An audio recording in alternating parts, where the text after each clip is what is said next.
Welcome back, you night owls. Tonight we embark on a journey that will take us far from the soft glow of your bedside lamp, back into a world of marble, philosophy, and surprisingly rigid social structures. Imagine, if you will, the gentle scent of olive oil and wild thyme on a warm Mediterranean breeze. You are there, a boy born into a world where your every move is charted not by your own desires, but by the needs of the city-state. Your destiny is not your own. It belongs to the polis, the very heartbeat of this ancient civilization. And you probably won't survive this, at least not in any way you understand surviving. So, before you get comfortable, take a moment to like the video and subscribe, but only if you genuinely enjoy what I do here. Feel free to drop a comment with your location and local time. It's always fascinating to see where you all are listening from. Now dim the lights, maybe turn on a fan for that soft background hum, and let's ease into tonight's journey together.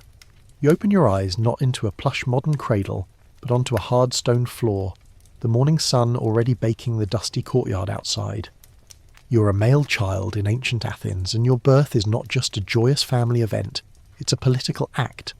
The first person to lay eyes on you isn't your mother, but your father, who must perform a ritual. He must choose whether or not to acknowledge you. If he lifts you from the ground, you are officially his. If he doesn't, you might be left to die of exposure or sold into slavery. It's a sobering thought, a grim introduction to a world where your very existence is conditional. The mainstream historical fact is that this practice, known as exposing or abandoning a child, was a common, if grim, part of life across many Greek city-states. It wasn't an act of cruelty so much as a stark economic and social necessity. A daughter might be deemed a financial burden. A son, if born with a physical deformity, could be seen as a liability to the polis, unable to fulfill his future military duties. Your first few years are spent in the women's quarters, a world of softness, lullabies, and the gentle chatter of your mother and her enslaved attendants. This is your mother's domain, a sacred space where you are a child, unburdened by the expectations of the adult world. You play with clay figures and wooden toys, and your world is small, confined to the cool shade of the courtyard. This period is a brief, blissful ignorance before the reality of your station sets in. The quirky tidbit here is that your toys were often made from terracotta and were simple and charming, but some, like the famous terracotta dolls from the classical period, were surprisingly intricate. The toys often depicted animals or human figures, serving as early tools for learning about the world and your place within it, but this childhood is a fleeting luxury. Around the age of 7, a seismic shift occurs. You are pulled from the women's world and thrust into the men's.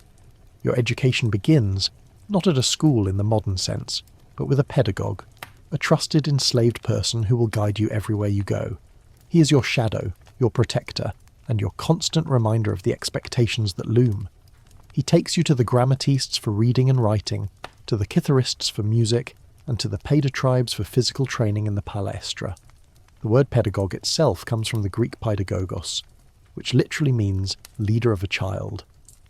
You might find it amusing that a word we associate with a learned teacher today was originally the title of a servant whose primary job was to keep a kid out of trouble. Imagine your stern, dusty school principal being a guy whose main gig was preventing you from scraping your knee. The curriculum is designed to mould you into an ideal Athenian citizen. You read Homer, memorising great swaths of the Iliad and the Odyssey. These aren't just stories, they are moral compasses, blueprints for heroic behaviour. You learn to play the lyre, a graceful instrument that trains your mind in harmony and rhythm. You sing the songs of Sappho and Pindar, and through their poetry you internalise the virtues of the gods and the heroes. You're not learning these things for a test or a grade. You're learning them to shape your soul. This education is not about career preparation, it's about character formation. The ultimate goal is to become a kalos kagathos, a man who is both beautiful and good, a physical and moral exemplar of Athenian ideals. In the palaestra, you're introduced to a world of dust, sweat, and competition. Here you wrestle, box, and practice the pankration, a brutal mix of both. You are naked, a fact that would shock modern sensibilities, but in ancient Greece, it was the norm. The nudity was not just for practical reasons, like freedom of movement. It was also a statement. It was a symbol of purity, and a way to judge the physical form, a testament to the beauty of the human body, a topic that fascinated the Greeks. Historians still argue whether this practice was purely aesthetic, or if it also served as a means of social control, as it was believed to deter enslaved people, who were often dressed, from participating in such activities. This nakedness would become a recurring theme in your life, a constant reminder of the expectation to be physically perfect. As you move through your preteen years, your education becomes more focused on rhetoric and philosophy. You listen to men debate in the agora, the public square, and you begin to understand that the greatest power an Athenian citizen can wield is not a sword, but their voice. Your ability to persuade others, to argue your case in a law court, or to sway a vote in the assembly is the key to your future. You listen to the conversations, absorbing the nuances of logic and the art of oratory. The boys you compete with in the palestra are the same boys you will one day sit next to in the assembly, and the rivalries forged in the wrestling pit will carry over into the political arena. It's a strange, interwoven tapestry of physical and mental struggle. The transition from boy to man is not marked by a single event, but by a gradual immersion into the duties of a citizen. As you approach your late teens, you're expected to participate in the ephobeia, a 2-year period of military training. This is where you fully become property of the state. You're no longer just your father's son, you're a future soldier, a protector of the polis. This is a crucial step in the process, a final, brutal crucible that will forge you into a man, but that journey is for another time, for another night. For now, you are still a boy learning to navigate a world where your body is an asset to the state, your mind a tool for its governance, and your destiny is inextricably linked to the fate of a city etched in stone and history.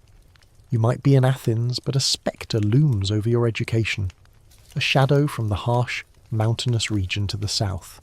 You hear stories of a place called Sparta, where boys don't just learn to be citizens, they are forged into living weapons. The very concept is a curious mix of admiration and fear. While you, an Athenian boy, are being taught poetry and rhetoric to become a persuasive public speaker, a Spartan boy is being taught how to endure pain without a single tear. In your city, a boy's future is shaped by his family's status and wealth, but in Sparta, a boy's only family is the state itself. The idea of being a citizen owner of your own destiny is alien to them. They are owned. They are property. The mainstream historical fact is that the Spartan system of education, known as the agoge, was a state-controlled, brutal and comprehensive program designed to turn male citizens into lifelong soldiers. The process began at the tender age of 7, the same age you left your mother's care. But while you were taken to a quiet school with a gentle pedagogue, a Spartan boy was ripped from his home, never to return as a resident. He was placed into a communal barracks with other boys of his age, a life of absolute submission and relentless training. His family, his parents, even his name, became secondary to his new identity, a soldier of Sparta. The state, not the family, was the ultimate authority, the ultimate owner. Your day in Athens might start with a lesson from a learned man in a quiet garden, but a Spartan's day began with a cold plunge into the river and a meagre breakfast that was designed to teach him to endure hunger, not to sate it. You learn how to argue and debate. He learns how to fight and kill. You learn to play the lyre. He learns to steal food without getting caught. This practice of theft was a quirky tidbit of the agoge, a part of their training that might sound strange to our ears. Boys were encouraged to steal food, not just for survival, but as a test of their cunning and stealth. If they were caught, they weren't punished for the theft itself, but for their incompetence in being discovered. The logic was simple. A good soldier must be able to live off the land, and a man who can't outsmart a few guards probably can't outsmart an enemy. It's a harsh lesson in practicality, a world away from your Athenian schoolbooks. The comparison is a common topic of debate among your teachers and the older men you encounter. They speak of Sparta with a mix of respect and disdain. Some admire their discipline and unyielding courage, while others find their system barbaric and anti-intellectual.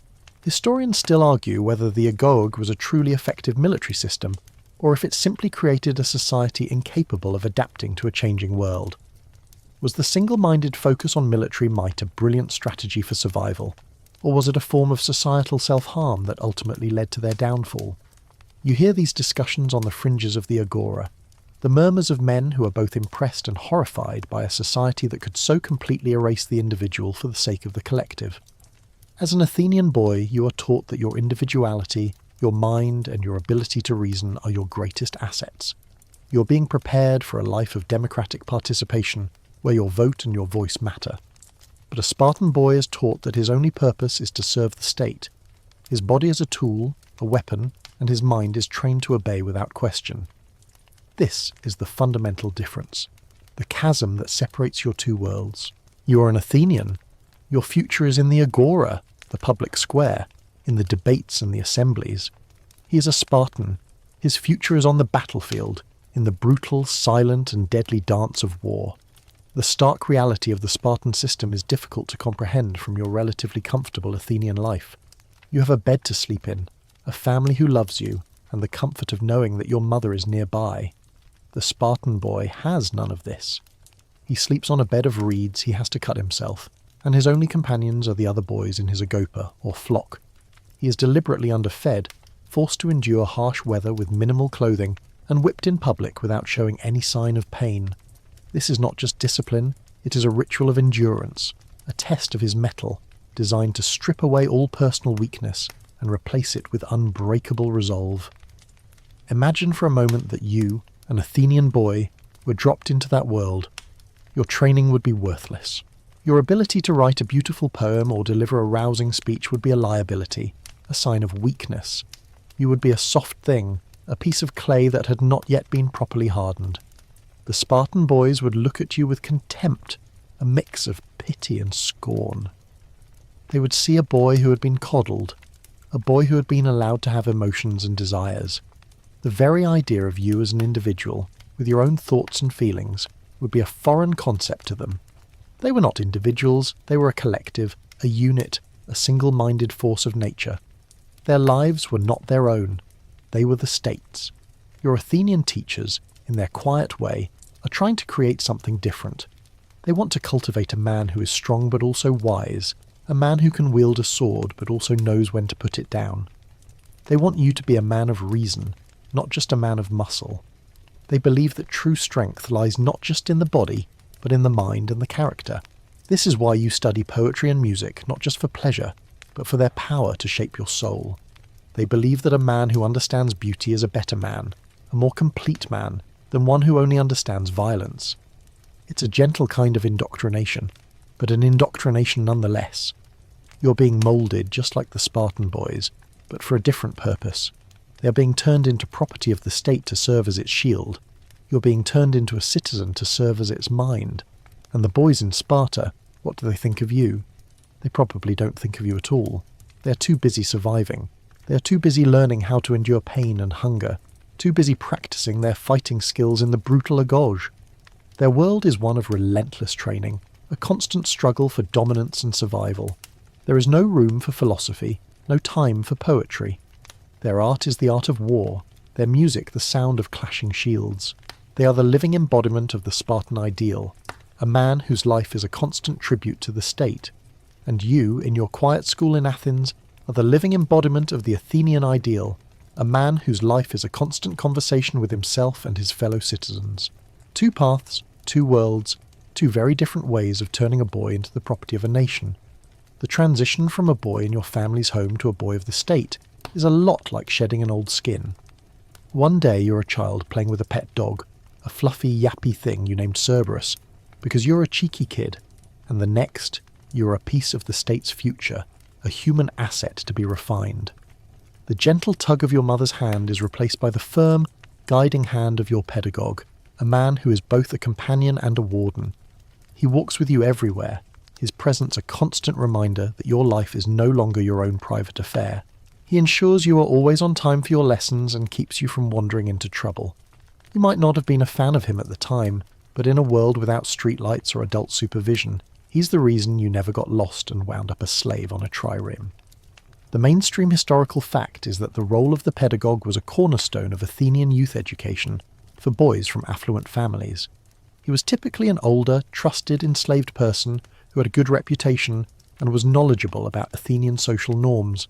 He was responsible for the boys' behaviour and moral development, a kind of walking, talking code of conduct, This system ensured that even when a boy was not in a formal classroom, his education and character formation were still ongoing. The pedagogue was not a teacher in the academic sense, but a moral guide, a physical guardian, and a bridge between the sheltered world of the home and the harsh realities of the public sphere.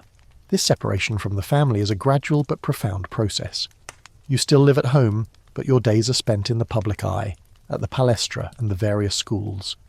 Your time with your mother, which was once your whole world, is now a fleeting moment at the start and end of the day. The women's quarters, that cool, quiet sanctuary you once inhabited, now feel like a foreign land. You're an infrequent visitor, a guest rather than a permanent resident. Your relationship with your father changes as well. He's no longer just the man who dotes on you. He's a model you must emulate, a citizen you must aspire to be. He teaches you about your family's history, your ancestors, and the importance of upholding their honour. He tells you stories of battles and political debates, preparing you for the life you will one day lead. The quirky tidbit here is that in the more well-to-do families, your pedagogue might be more educated than many of the free citizens. Some of these enslaved pedagogues were learned Greeks from conquered cities, men who were scholars and philosophers in their own right before being enslaved. They might have quietly imparted their own wisdom and beliefs, which may or may not have aligned perfectly with the Athenian ideals of the time. It's a fascinating layer of complexity to a seemingly simple system. The very person who is a symbol of your family's wealth and status might be secretly educating you in ways your father never intended. Imagine being taught to think critically by a man whose own freedom was taken away. A subtle irony that would have been lost on a young boy, but is ripe for a sleep-time story. You can almost feel the pull of your new life, the inexorable current that is dragging you toward adulthood. Your old life is fading behind you. The sweet smell of the olive oil in the women's quarters is replaced by the dust and sweat of the palestra. The gentle stories your mother told you are supplanted by the harsh, moralizing epics of Homer. The soft, comforting presence of your family is exchanged for the rough and tumble camaraderie of the other boys and the stern gaze of your teachers. Historians still argue whether this early, forceful separation was beneficial for a boy's development, or if it created a generation of emotionally stunted men who valued public duty over private affection. Was this a necessary sacrifice for the good of the polis? Or was it a form of psychological conditioning that prioritized the collective over the individual? It's a question without a simple answer, a philosophical debate that's been raging for centuries, and it's one that you're now living. The other boys in your age group are your new family. You eat with them, train with them, and study with them. They are your rivals and your allies, your sounding board and your mirror. You learn to navigate the complex social dynamics of a world where your worth is constantly being measured against your peers. Who is the fastest runner? Who can recite the most lines of Homer without a mistake? Who is the most clever in a debate? This constant low-level competition is another form of training, preparing you for the political and military arenas where you will one day have to outsmart and outmaneuver your rivals. It's a harsh but effective way to weed out the weak and identify the strong.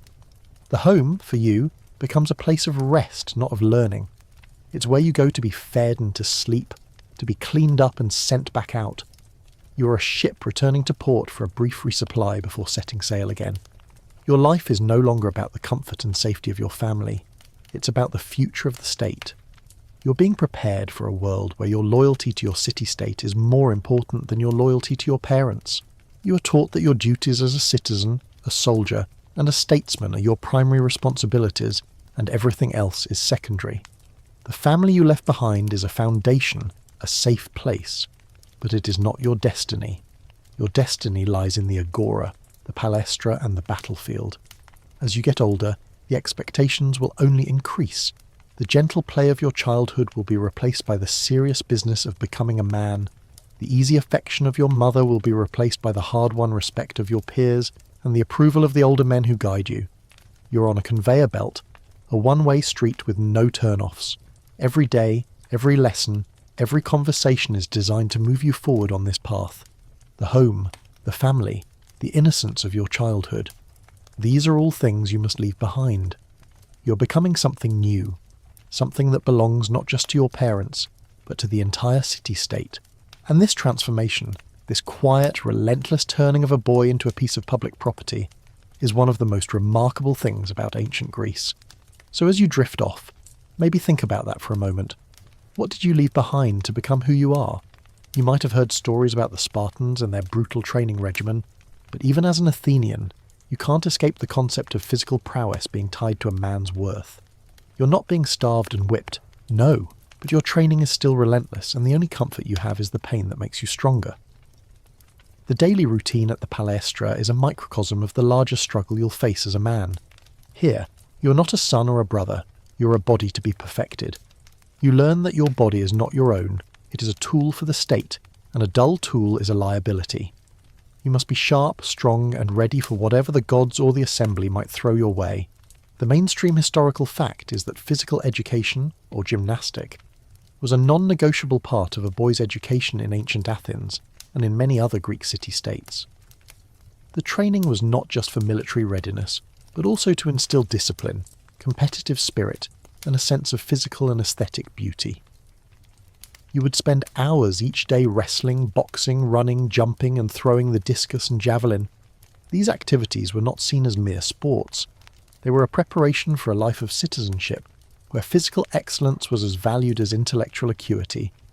A well-rounded man, a kalos kagathos, was expected to be a master of both his mind and his body. The pain you endure in the wrestling pit is a strange kind of comfort. It is honest. A scraped knee or a bruised elbow is a tangible sign of effort, a badge of honour in the quiet, unspoken language of the palestra. You learn to push past your limits, to ignore the burning in your lungs and the ache in your muscles. The only relief is the moment the older boys or your trainers call for a halt, and even then the relief is fleeting. The air is thick with the scent of sweat and olive oil, and the dust kicks up in a fine golden haze under the relentless sun. The quirky tidbit here is that the olive oil was not just for lubrication before a massage. It was also a sort of ancient sunscreen and a cleanser. After training, you would use a strigil, a curved metal tool, to scrape the sweat, oil, and dust from your body. The mixture was then collected and sold, often as a special kind of medicine or cosmetic. It's a slightly gross thought, isn't it? The remnants of a man's hard work being bottled up for someone else's face. There's a quiet sarcasm in the way the older boys watch you. They've been through this. They know the exact moment your knees will buckle or your breath will hitch. You're a rookie, a grunt in the endless army of boys being moulded into men. You hear the occasional chuckle, the quiet whispers as you struggle with a new wrestling move. It's a gentle hazing, a form of bonding that happens in the shared experience of physical exertion. And it is in these moments, on the dusty floor of the palestra, that you begin to understand the unwritten rules of your world.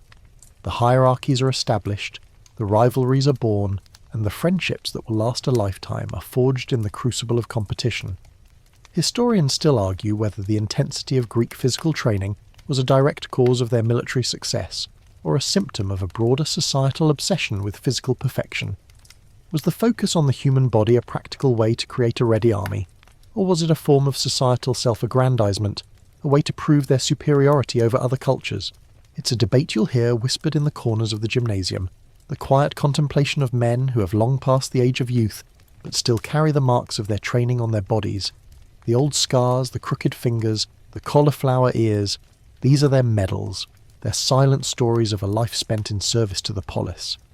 You see your teachers and the older men in the palestra, their bodies sculpted by years of training, and you begin to understand the goal.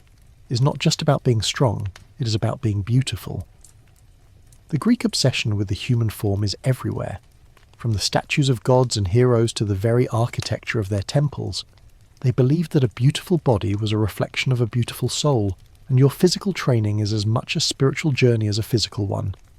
You are being trained to be a living, breathing work of art. It's a strange mix of practicality and philosophy, a paradox that is a hallmark of the Greek way of life. Every session is a test. Can you run faster? Can you throw the discus farther? Can you endure more pain? The answer is always a subtle, not yet. You're constantly pushing, constantly striving, a human machine being calibrated for peak performance. There is no room for excuses, no time for self-pity. The pain is just a signal, a data point that tells you where you need to improve. It's a brutal, honest feedback loop, and as you trudge home, your muscles aching and your body humming with exhaustion, you begin to understand the quiet power of this training. It's not just about making you strong, it's about making you resilient. It's about teaching you that the only thing that matters is your own will, your own ability to push through. The Spartans might have had their agog, but you have your palestra. They were forged in a crucible of fear and hunger. You are being refined in a kiln of competition and aspiration. The end goal is different, but the process is similar. You begin to see it with clearer eyes. It is not just companionship, nor is it mere instruction. It is a structured ritual, a binding of generations. The older men carry themselves with a mix of authority and tenderness, guiding with words, with gestures, with carefully chosen lessons about virtue and courage. At first you feel like an observer, standing at the edge of something vast and ancient. But gradually you realise you're being drawn in. There are expectations now, not just to obey, but to respond, to grow into the role laid out for you. The conversations become more personal, the lessons more intense. You're no longer just a boy wandering the courtyards. You're someone being noticed, shaped, prepared. This closeness is not secret, nor is it scandalous. It is public, sanctioned, and deeply woven into the idea of what it means to be educated, to be civilized. It carries with it a weight, the weight of a tradition that has existed for centuries, that has moulded warriors, statesmen, philosophers. And though you do not fully understand it yet, you know it will leave a mark on you, one that will last long after you leave the training grounds. You see it everywhere. The older men in the agora and the palestra taking a special interest in certain boys. To an outsider it might seem strange, but here it is understood as part of the fabric of society, an expected step toward becoming a man. The philosophers discuss it openly, poets write of it without hesitation, and sculptors capture the idealized youth in marble.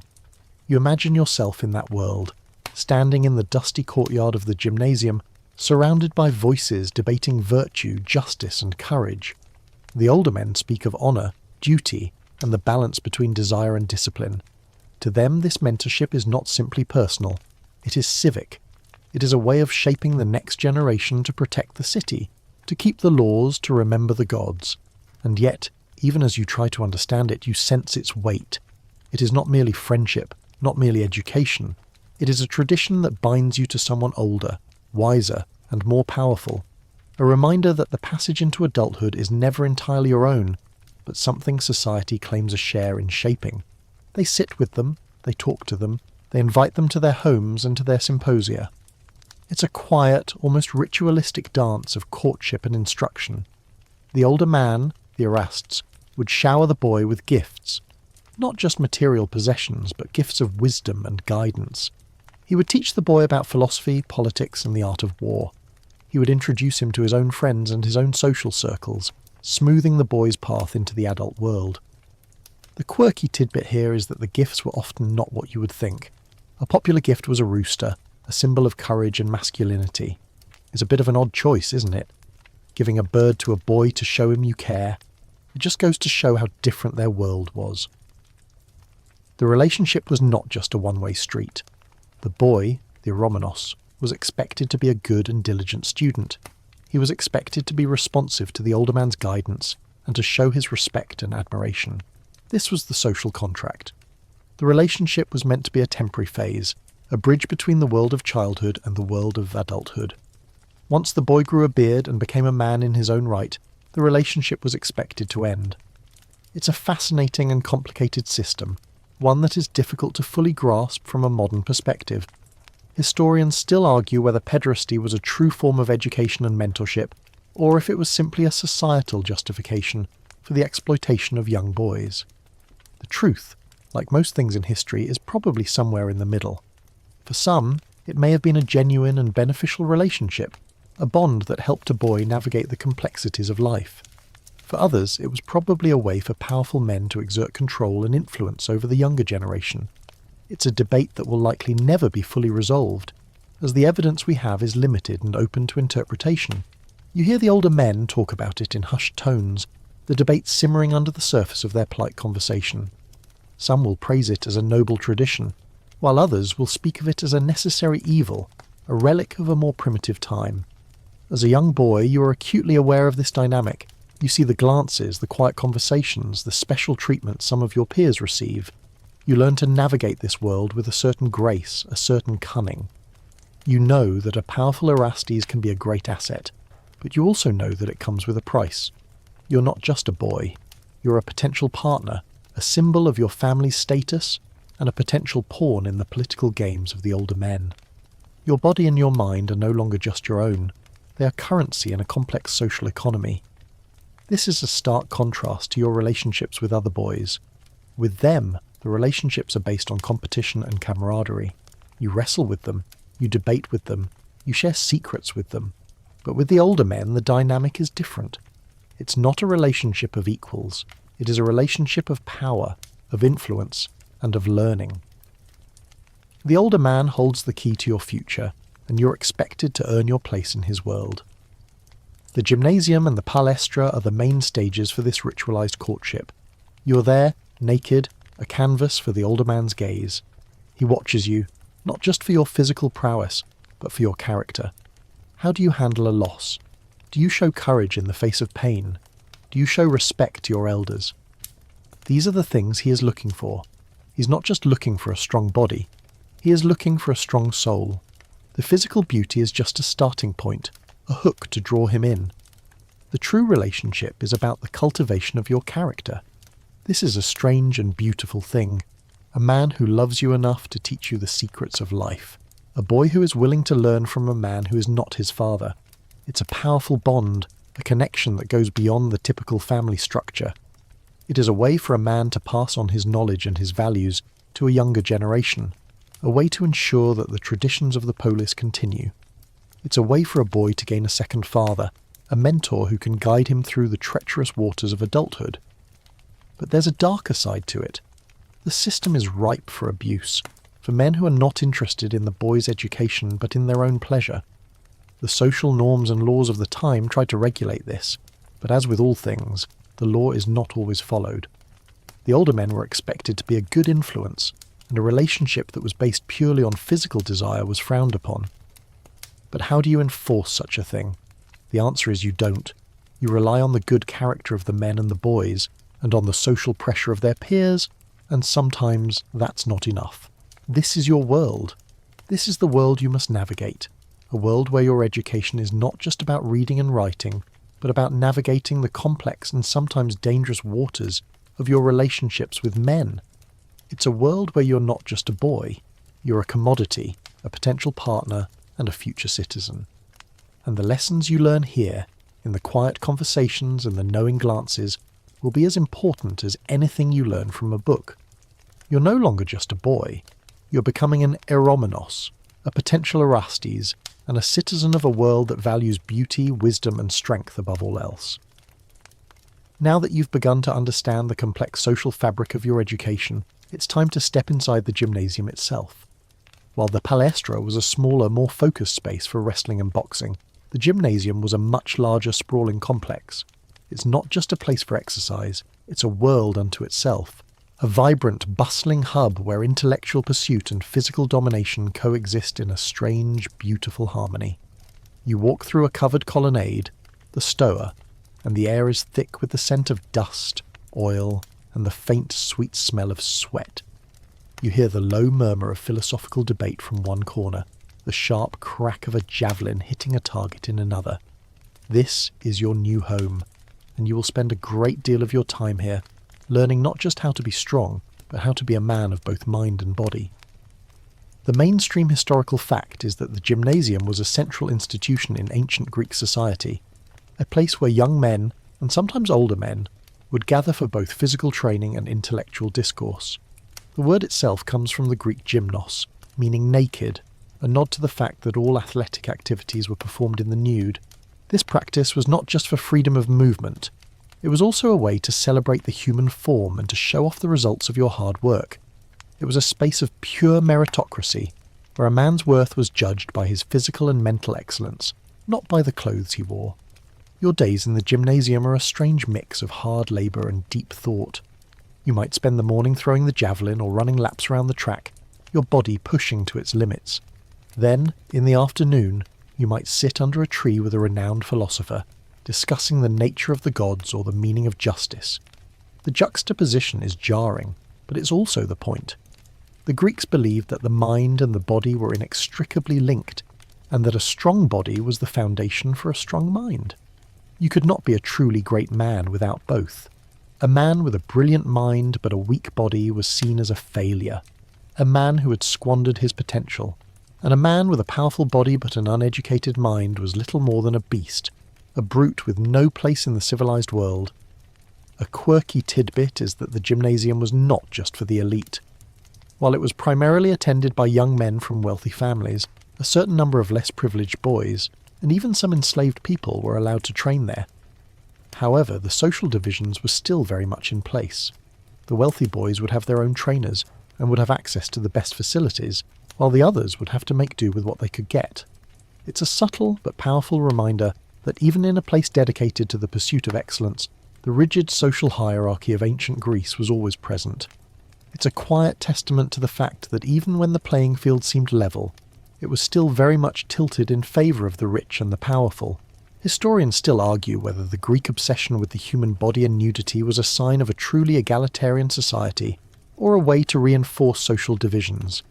Was the public display of the male form a way to show that all men were equal, or was it a way to create a hierarchy based on physical perfection and genetic luck? It's a philosophical debate that has been raging for centuries, and it's one that you are now living. You see the strong, muscular bodies of the older men, and you understand that this is the ideal you're supposed to aspire to. You see the pale, flabby bodies of the men who have neglected their training, and you understand that this is the fate you're supposed to avoid. The gymnasium is also a place of social courtship. Remember that pederastic relationship we talked about? The gymnasium is where it all unfolds. The older men, the erasts, would spend hours here, not just to train themselves, but to observe the young boys, the eromenos. They would watch them, judge their character, and decide who was worthy of their guidance. It's a strange, almost theatrical dance of courtship and instruction. The boy, in turn, would be aware of the older man's gaze and would try to show his best self, both physically and intellectually. He would run faster, throw harder, and speak more eloquently, all in the hopes of catching the eye of a powerful mentor. The atmosphere is a strange mix of competition and camaraderie. You are constantly vying for the attention of your trainers and the older men, but you're also forging deep friendships with the boys in your group. You train together, you suffer together, you win and lose together. These are the bonds that will last a lifetime, the shared experiences that will form the basis of your adult relationships. You are a small, insignificant part of a larger whole, a cog in the great machine of the polis. But you're also a unique individual with your own strengths and weaknesses, and you're constantly striving to make your mark. The gymnasium is a place where you learn the most important lessons of all: how to handle success and failure, how to deal with competition, and how to forge bonds with your peers. It's where you learn that your body is a temple, a tool, and a work of art. It's where you learn that your mind is a weapon, a shield, and a guide. It's where you learn that your life is not your own, but a part of something much, much bigger. And as you walk out of the gymnasium at the end of the day, your body tired and your mind buzzing with new ideas, you can't help but feel a sense of purpose. You're becoming a man, a citizen, a part of the greatest civilization the world has ever known. It's a heavy burden, but it's also an exhilarating one. And as you fall asleep, you can feel the quiet hum of that purpose in your bones, a silent promise of a future you're still just beginning to understand. Your education in the gymnasium and the palestra is not just about physical and intellectual development, it's also about social integration. As you get older, you begin to be invited to a new kind of gathering, the symposium. This isn't just a party in the way you might think of one. It's a highly ritualized, all-male drinking event that serves a far greater purpose than mere recreation. It is a stage where you will learn the intricate social rules of your world, where you will listen to your elders debate, and where you will begin to find your own voice among them. The mainstream historical fact is that the symposium, from the Greek symphonein meaning to drink together, was a fundamental part of aristocratic Athenian life. It was a private gathering held in a man's home, typically after a dinner party. The men would recline on couches, often arranged in a circle, and drink wine mixed with water from a large communal bowl called a crater. The ratio of wine to water was a point of pride and a mark of a civilized man. To drink wine straight, undiluted, was considered barbaric and a sign of a lack of self-control. It was something only a Scythian or a Persian would do. The symposium was a space for intellectual discourse, for poetry, music and philosophical debate, but it was also a place for political manoeuvring and social bonding. As a young boy, you are not a full participant. You are there to listen, to observe, and to serve. You pour the wine, you listen to the conversations, and you are expected to be seen and not heard, unless you are called upon to recite a poem or sing a song. This is your apprenticeship. You are learning the ropes, the subtle social cues, the unspoken rules that govern the interactions of powerful men. You see how a man's wit can be a more powerful weapon than a sword, and how a well-timed joke can diffuse a tense situation. You learn that a man's reputation is built not just on his deeds, but on his words, and that the symposium is the forge where that reputation is hammered into shape. A quirky tidbit is that the wine served at a symposium was often spiced with herbs, honey, and even seawater, giving it a flavour that would be alien to our modern palates. The Greeks believed that these additions improved the wine's flavour and medicinal properties. This was also a way to further distinguish the civilised from the barbarian. A truly refined man would not just drink wine, he would appreciate its complex flavours and aromas, and he would have the good taste to know how to prepare it properly. It's a small detail, but it speaks volumes about the Greek obsession with refinement and the elevation of even the simplest acts into a form of art. Historians still argue whether the symposium was a genuinely democratic space for intellectual exchange, or if it was simply a tool for the elite to reinforce their power and exclude those who were not a part of their social circle. Was it a place where a brilliant young man from a less prominent family could make his mark, or was it a closed club where the same powerful families simply solidified their control? The truth is probably somewhere in the middle. While the symposium was ostensibly a place of equality among the guests, the reality was that it was a space where men with power and influence held sway, and where a young boy's future could be made or broken with a single word. The conversations you overhear are a crash course in Athenian politics, philosophy, and social norms. You hear men debate the latest policy proposal, a new play by Sophocles, or the military strategy of a rival city-state. You learn to listen for the subtext, for the unspoken rivalries and alliances that are at play. You see how a man's drinking habits can reveal his character, and how a man who drinks too much is seen as weak and undisciplined. The symposium is a test, a gauntlet you must run, and a failure here can be more damaging to your reputation than a loss in the wrestling pit. You might even hear a joke or two, the gentle sarcasm of a man who knows his audience. It's a way of showing your wit, your intelligence, and your ability to navigate the social landscape. The presence of the hetaira is another important part of the symposium. These were highly educated and independent women who were not citizens and were often paid for their company and conversation. Unlike the citizen women of Athens who were confined to the home, the hetairae were free to move in the male social world. They were often skilled musicians and poets, and their presence added a layer of sophistication to the evening. They were not just there for physical pleasure. They were there to be a part of the intellectual and social life of the party. It's a stark contrast to the life of the women you know, the quiet, secluded lives of your mother and your sisters. The symposium is a microcosm of your world. It is a place of beauty and ugliness, of intellectual brilliance and crass behaviour. It is a space where you learn that the things you say matter, and that your reputation is your most valuable asset. It is a place where you begin to understand the true meaning of being a man in ancient Athens. You're no longer just a boy. You're a future citizen, a future statesman, a future Erastes. And the lessons you learn here, with the scent of wine and the sound of debate in the air, will be as important as anything you learn from your teachers. You're being groomed for a life of power, influence, and responsibility. And the symposium is the first step on that journey. So as you fall asleep, maybe think about that for a moment. What kind of person are you when you are in a group? What do your words say about you? The transition from a boy in the symposium to a man in the agora is a subtle one, but it is inexorable. You're learning the art of rhetoric, the power of persuasion, and the quiet authority that comes with knowing when to speak and when to listen. But your education is not yet complete. You are being groomed for a dual role. A good soldier must also be a good citizen, and your actions, both on the battlefield and in the assembly, will impact the fate of the polis. Your body is being trained for war, but your mind is being prepared for peace. It's a paradox that sits at the heart of Athenian identity. The mainstream historical fact is that in ancient Greece, the concept of a citizen was inextricably linked to the ability and duty to serve as a soldier.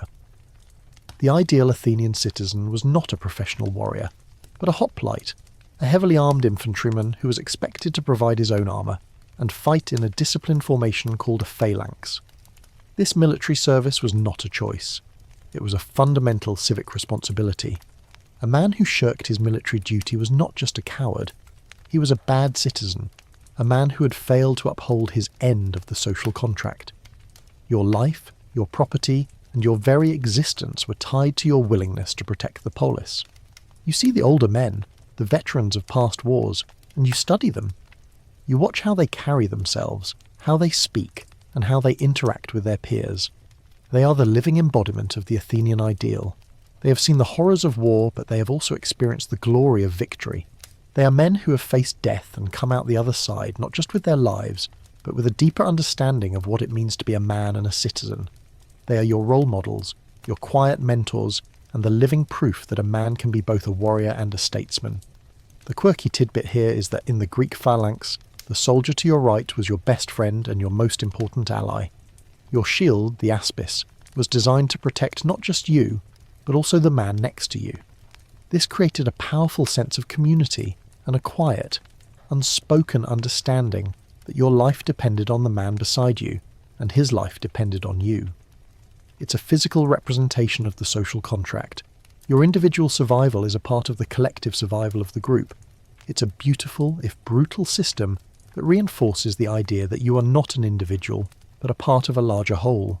Imagine being so close to a person that their well-being is literally a part of your own, a shield that protects both of you. Historians still argue whether the phalanx and the hoplite were a truly democratic form of warfare, or if they were simply a way for the wealthy to maintain their dominance. After all, only men who could afford their own expensive armour and weaponry could serve as hoplites. This excluded the poor, the landless, and the enslaved from the most prestigious form of military service. Was this a genuine meritocracy of courage and skill, or was it a form of social control, a way to ensure that only the rich and powerful had a say in the affairs of the state? It's a question that has been debated for centuries, and it's one that you are now living. You see the gleaming bronze armour of your peers, and you know that each piece represents a family's wealth and status, a quiet promise of a future of power and influence. As you get older, your training becomes more focused on military strategy and tactics. You learn how to march in a phalanx, how to use your shield and spear, and how to follow the commands of your officers without question. You're no longer just a boy. You're a potential soldier, a future defender of the polis. The games you played in the palaestra are no longer just for fun. They are a dress rehearsal for war. The friendly rivalries you had with your peers are now tinged with the quiet understanding that one day you might have to fight alongside them, and their lives might depend on you. This is where the Athenian system truly differs from the Spartan one. A Spartan is trained for one thing and one thing only: war. His life is a series of tests to make him a weapon. An Athenian is trained for both war and peace. He is a soldier when the polis needs him to be, but he is a citizen first and foremost. He is expected to be a leader, a debater, and a statesman. He is expected to be a man of both action and contemplation. This is the kalos kagathos, the beautiful and good man, a concept that is a central part of the Athenian identity. You are being groomed to be a man who can not only fight for his city, but also lead it. The city itself is a constant reminder of this dual role. The Parthenon, a beautiful temple to the goddess Athena, stands on the Acropolis, a testament to the city's intellectual and artistic achievements. But the walls of the city are a testament to its military might, its ability to defend itself from its enemies. You are a product of both. You are a man who can appreciate the beauty of a play by Sophocles, but who is also ready to defend the city against a Spartan invasion. You are a man of both culture and courage, of both mind and muscle. As you fall asleep, you can feel the quiet hum of that purpose in your bones. You are a soldier, but you are also a citizen. You are a part of something much, much bigger than yourself. You are a piece of public property, a human asset to be refined, and a future defender of the polis. And the lessons you are learning, the pain you are enduring, and the knowledge you are acquiring are all a part of that great and terrible journey. It is a journey that will take you from a boy to a man, from a son to a citizen, and from an individual to a part of the collective. It's a burden, but it's also a privilege, and you are beginning to understand what it truly means to be a man in ancient Athens. While your training in the palaestra and the agora focuses on the physical and rhetorical aspects of being a citizen, there's a softer, but no less important side to your education. You're constantly surrounded by music and poetry, and you're taught to appreciate and perform them yourself. This is not just for enjoyment. The Greeks believed that music and poetry were essential tools for shaping your character, for instilling virtues, and for preparing you for your role as a man. It's a quiet form of indoctrination, a way to internalize the values of the polis without even realizing it. The mainstream historical fact is that music and poetry were central to Greek life, from religious ceremonies and theatrical performances to private gatherings like the symposium. Boys were taught to play the lyre and the aulos, and to sing the epic poems of Homer and the lyric poetry of Sappho and Pindar. This musical education was considered as important as physical and intellectual training. It was believed that music could have a profound effect on a person's soul, and that a man who was well versed in music was a man who was emotionally and morally balanced. The Greeks even had a word for it, musik, which encompassed not just music but also poetry, dance, and all the arts of the muses. You practice the lyre until your fingers are sore, and you learn to sing the stories of the heroes and the gods. These aren't just old tales, they're moral blueprints, a guidebook for how to live a good life. You learn about the courage of Achilles, the cunning of Odysseus, and the piety of Hector. You learn that glory, or kleos, is the most important thing a man can achieve, and that the only way to get it is through heroic deeds and a life lived in service to your city and your family. The quirky tidbit here is that the aulos, a double reed instrument similar to an oboe, was considered more suitable for rowdier gatherings, and was even banned by some philosophers, including Plato, who believed it could corrupt a man's character. Imagine a musical instrument being so powerful it was considered a public menace. It just goes to show how seriously the Greeks took their music. There's a gentle sarcasm in the way your teachers speak of the music. They'll say things like, "Remember, boys, the right melody can make a man a hero, but the wrong one can turn him into a Scythian." It's a funny little jab, but it drives home a serious point. Every piece of your education is designed to make you a better man, a better citizen, and a better soldier. The music you listen to is a form of discipline, a way to train your mind and your heart. You learn to appreciate harmony and rhythm, and you learn that a chaotic sound is a reflection of a chaotic soul. Historians still argue whether the Greek obsession with music and poetry was a true form of artistic expression or a form of social engineering. Was it a way to create a genuinely creative and intellectual society, or was it simply a way to reinforce the status quo and to create a generation of men who would follow the established rules without question? The truth, as always, is probably somewhere in the middle. The poems you memorize are not just beautiful, they're also full of political and social lessons. The songs you sing are not just catchy, they're also a way to internalize the values of the polis. It's a subtle but powerful form of social control, a way to ensure that you are a man of both culture and courage, of both mind and muscle. As you get older, you learn to use music and poetry yourself. At the symposium, you are expected to be able to recite a poem or sing a song. This is a way to show your intelligence, your wit, and your good breeding. A man who can hold his own in a philosophical debate and then turn around and charm a crowd with a beautiful song is a man who is destined for greatness. It's a way to prove that you're not just a brute, but a man of refinement, a true kalos kagathos. The ability to use your voice to move others is as important as the ability to use your sword to protect them. The great festivals of Athens, like the Dionysia, are a testament to the power of poetry and music. You attend the tragedies and the comedies, and you see how the great playwrights use their art to comment on the politics and social norms of the day. You see how the actors, through their voices and their movements, can bring the gods and heroes to life. You are a part of a living, breathing tradition that goes back centuries, and you feel the weight of that history on your shoulders. You are a small, insignificant part of a larger whole, but you are also a part of a great and noble tradition. The lessons you learn from music and poetry are a part of your soul. They are the quiet, unspoken rules that govern your behaviour. They are the ideals that you strive for. They are the heroes you want to be. They are the virtues you want to embody. They are the stories that define you. And as you fall asleep, you can feel the quiet hum of that purpose in your bones, the slow, relentless shaping of a boy into a man who is ready to serve. The music you learned is a part of your character. The poetry you memorized is a part of your mind. You are no longer just a boy. You're a living, breathing work of art, a testament to the power of culture and courage. And the lessons you are learning, the pain you are enduring, and the knowledge you are acquiring are all a part of that great and terrible journey. It is a journey that will take you from a boy to a man, from a son to a citizen, and from an individual to a part of the collective.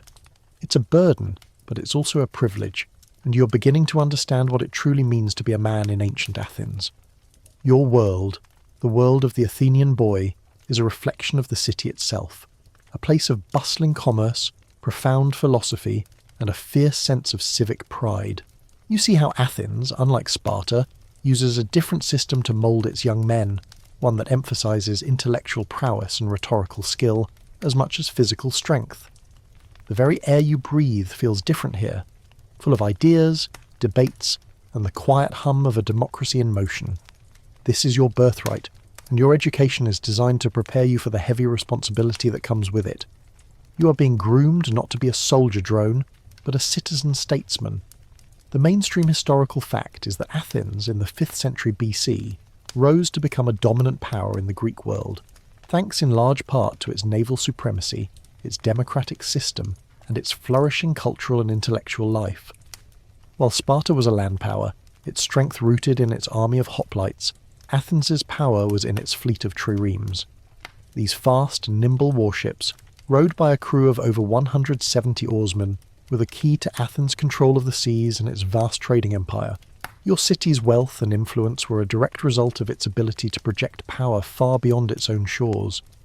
This naval might also created a new class of powerful citizens, the oarsmen, often from the poorer classes, who now had a vital role in the city's defence and a voice in its democracy. You walk through the Piraeus, the bustling port of Athens, and you see the ships, the goods, and the people from all over the Mediterranean. The air is filled with the smells of salt, fish, and exotic spices. You hear a cacophony of languages, and you see a world that is much, much larger than the quiet streets of your home.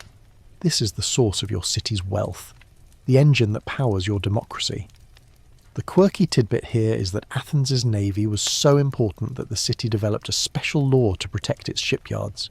Anyone who proposed using the public funds reserved for shipbuilding for any other purpose could be charged with a serious crime and even face the death penalty. They weren't messing around. The very survival of the city was tied to its ships, and the Athenians were not afraid to go to extreme lengths to protect them.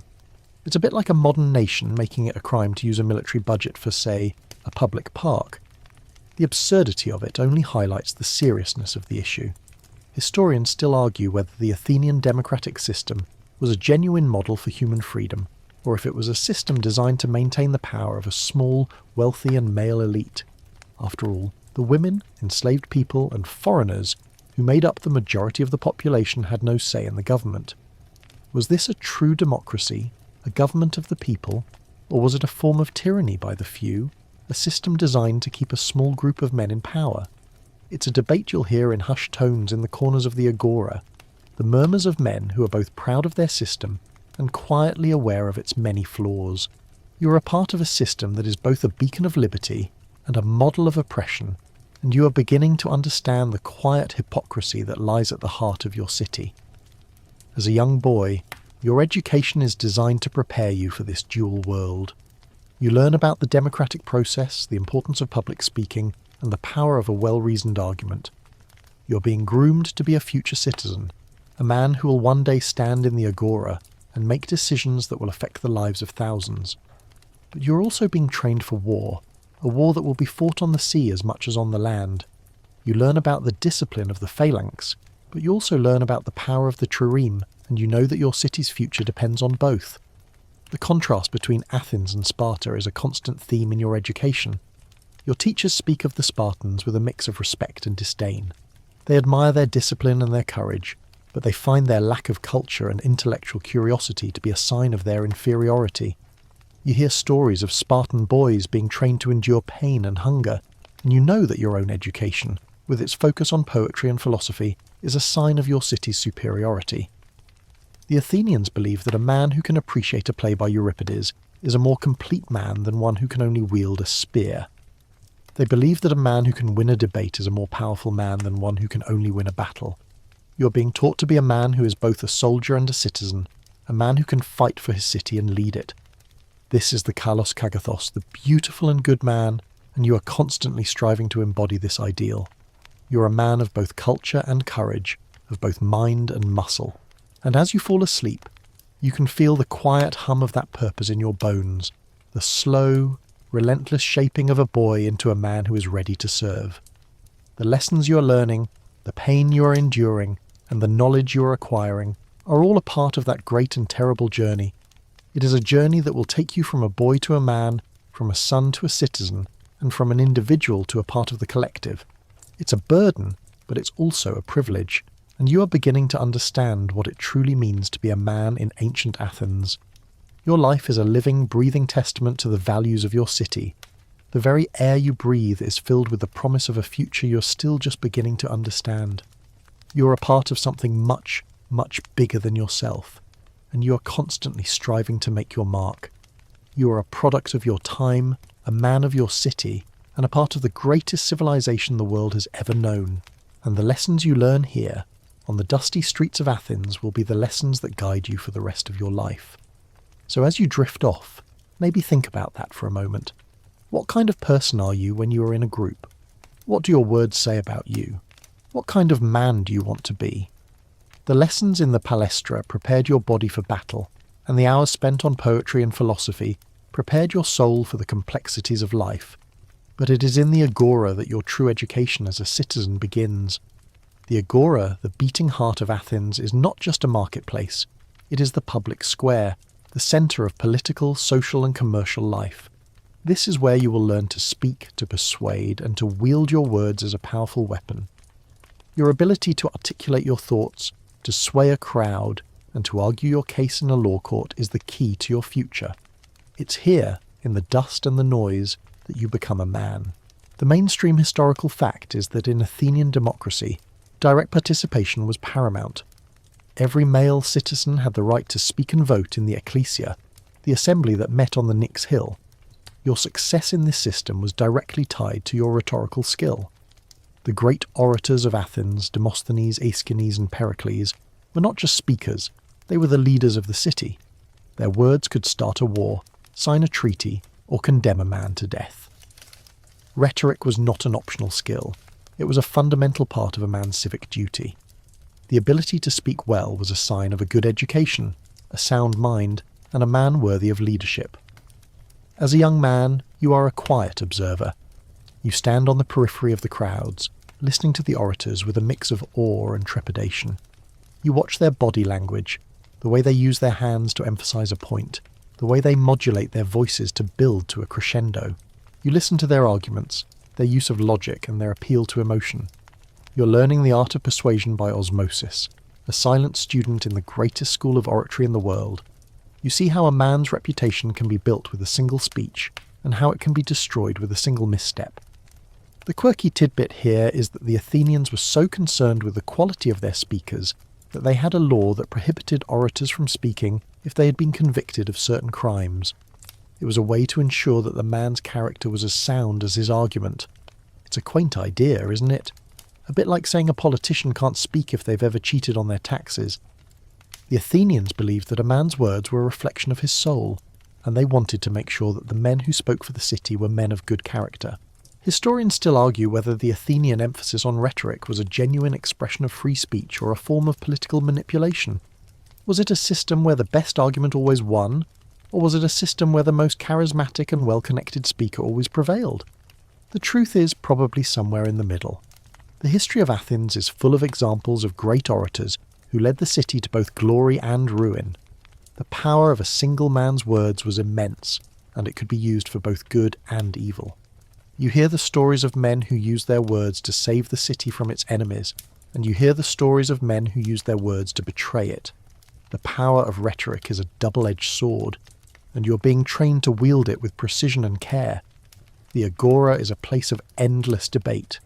You hear men arguing about everything from the price of grain to the strategy for the next war. You hear them debate the nature of the gods and the meaning of justice. You see how a man's reputation is a part of the argument, and how a man who is well respected can win a debate with a simple nod of his head. You learn that in this world, who you are is as important as what you say. It's a brutal but honest system. As you get older, you will be expected to participate in these debates. You will have to stand on the speaker's platform and make your case in front of thousands of your fellow citizens. You will have to be ready to answer questions, to defend your position, and to parry the arguments of your rivals. This is the ultimate test of your education, the final exam of your life as a boy. Your physical training, your philosophical education, your knowledge of poetry and history, all of it is designed to prepare you for this moment. You're not just a man with an opinion, you're a citizen with a voice, and you're expected to use it. The very air in the agora feels different. It's electric, charged with the energy of 1,000 different conversations. You hear the low murmur of the crowds, the sharp cry of a merchant, the booming voice of an orator. It's a symphony of a society in motion, and you are a part of it. You're a cog in the great machine of the polis, and you're constantly striving to make your mark. You're a product of your time, a man of your city, and a part of the greatest civilization the world has ever known. And the lessons you learn here, on the dusty streets of Athens, will be the lessons that guide you for the rest of your life. As you fall asleep, you can feel the quiet hum of that purpose in your bones, the slow, relentless shaping of a boy into a man who is ready to serve. The lessons you are learning, the pain you are enduring, and the knowledge you are acquiring are all a part of that great and terrible journey. It is a journey that will take you from a boy to a man, from a son to a citizen, and from an individual to a part of the collective. It's a burden, but it's also a privilege, and you are beginning to understand what it truly means to be a man in ancient Athens. Your words, your thoughts, your very soul are being moulded for a purpose. You're a piece of public property, a human asset to be refined, and a future defender of the polis. While the agora teaches you the practical art of persuasion, there's a deeper layer to your education, one that goes beyond winning an argument or swaying a vote. You're being introduced to the philosophical foundations of the polis, to the very ideas that underpin your society. You're not just learning how to live, you're learning how to think about why you live and what a good life truly means. The debates that rage in the shaded courtyards and the quiet streets are not just academic exercises. They are the crucible in which your soul is forged. The mainstream historical fact is that ancient Greece, and especially Athens, was the birthplace of Western philosophy. Thinkers like Socrates, Plato, and Aristotle were not just writing books. They were actively shaping the way men thought about justice, virtue, and the nature of the universe. Their ideas were not confined to the classroom. They were debated in the agora, the gymnasium, and the symposium. The very fabric of Athenian society was woven with these philosophical threads, and a man who could not engage with these ideas was considered uneducated, a mere brute. Your education, your very being, is a testament to the idea that a man's mind is his most powerful asset. You might be sitting in the shade of a public building listening to an older man, a philosopher, ask a series of simple questions. He'll ask about courage, or justice, or love, and with each question, he'll chip away at your preconceived notions, until you realize that what you thought you knew was nothing more than a shallow assumption. This is the Socratic method, a way of teaching through questioning, a way to force you to think for yourself.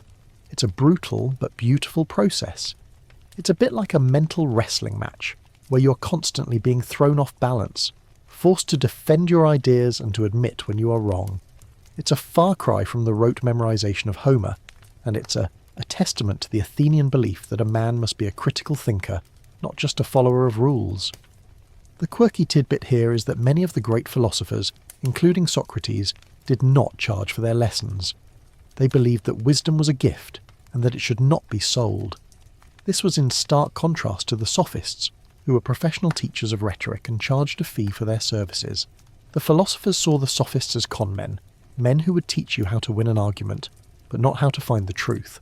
It's a fascinating look into the quiet rivalries of the time, the clash between those who sought wisdom and those who sought power. It's a bit like a modern-day debate between a pure academic and a slick corporate consultant. The Athenians valued both, but they held the man who sought wisdom in higher regard. Historians still argue whether the great philosophers of Athens were a genuine force for good, or if their ideas were a form of elitist social control. Did they truly seek to find the truth, or were they simply using their intellect to justify the status quo and to maintain the power of the few? The truth is probably somewhere in the middle. The ideas of men like Plato, with his concept of the philosopher king, were a stark rejection of the democratic principles of Athens. He believed that the masses were too ignorant to rule themselves, and that the city should be ruled by a small group of wise men. It's a debate that will rage for centuries, and it's one that you are now a part of. You are a man who is being trained to be a leader of a democracy, but you are also being exposed to ideas that would tear that democracy down. The philosophical conversations you overhear are a crash course in the nature of man. You hear men debate whether a man is naturally good or naturally evil, whether the gods are real or just a story we tell ourselves, whether justice is a real thing or just a social construct. You are learning to question everything, to challenge authority, and to think for yourself. This is a dangerous lesson, and it's one that will get a man into a lot of trouble, but it's also a necessary one. The Athenians believed that a man who could not think for himself was not a man at all. This is a stark contrast to your relationships with other boys. With them, the relationships are based on competition and camaraderie.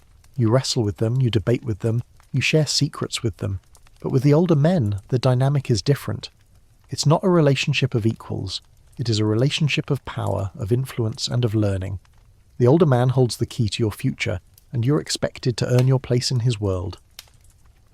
The gymnasium and the palestra are the main stages for this ritualized courtship. You're there, naked, a canvas for the older man's gaze. He watches you, not just for your physical prowess, but for your character. How do you handle a loss? Do you show courage in the face of pain? Do you show respect to your elders? These are the things he is looking for. He's not just looking for a strong body, he's looking for a strong soul. The physical beauty is just a starting point, a hook to draw him in. The true relationship is about the cultivation of your character. This is a strange and beautiful thing. A man who loves you enough to teach you the secrets of life. A boy who is willing to learn from a man who is not his father. It's a powerful bond, a connection that goes beyond the typical family structure. It is a way for a man to pass on his knowledge and his values to a younger generation, a way to ensure that the traditions of the polis continue. It's a way for a boy to gain a second father, a mentor who can guide him through the treacherous waters of adulthood. As you get older, you will be expected to participate in these debates. You will have to stand on the speaker's platform and make your case in front of thousands of your fellow citizens. You will have to be ready to answer questions, to defend your position, and to parry the arguments of your rivals. This is the ultimate test of your education, the final exam of your life as a boy. Your physical training, your philosophical education, your knowledge of poetry and history, all of it is designed to prepare you for this moment. You're not just a man with an opinion, you're a citizen with a voice, and you're expected to use it. Your education in philosophy and rhetoric is not just an academic exercise. It has real-world consequences, and you're about to witness one of the most dramatic and consequential events in Athenian history, the trial of Socrates. This is not just a court case. It is a showdown between the old guard and the new, a clash between a man who challenges authority and a state that demands obedience. You have heard the whispers, the quiet rumours that Socrates is a troublemaker, a man who corrupts the youth. Now you will see for yourself how the state deals with a man who dares to think for himself.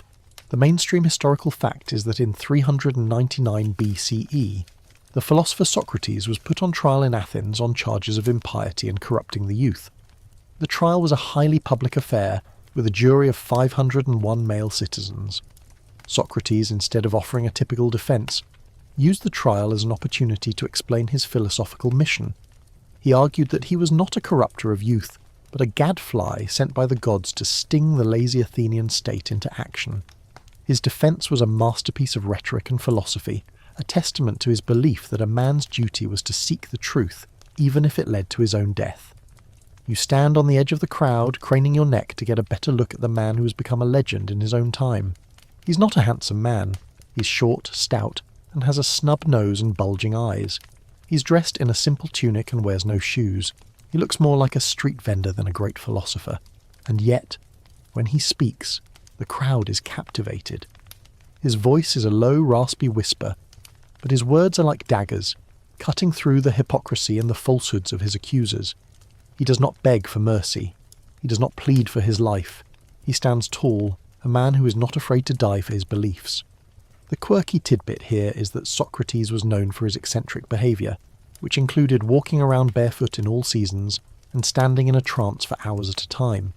He was a familiar sight in the agora, where he would engage anyone who would listen in a conversation about justice, virtue, and the nature of the good life. He was a living, breathing challenge to the social norms of the time. Imagine a guy who just walks around town in a daze, asking everyone the most annoying and profound questions you've ever heard. You might find him a bit strange, but you can't deny his power. He was a master of his craft, and his craft was the art of questioning.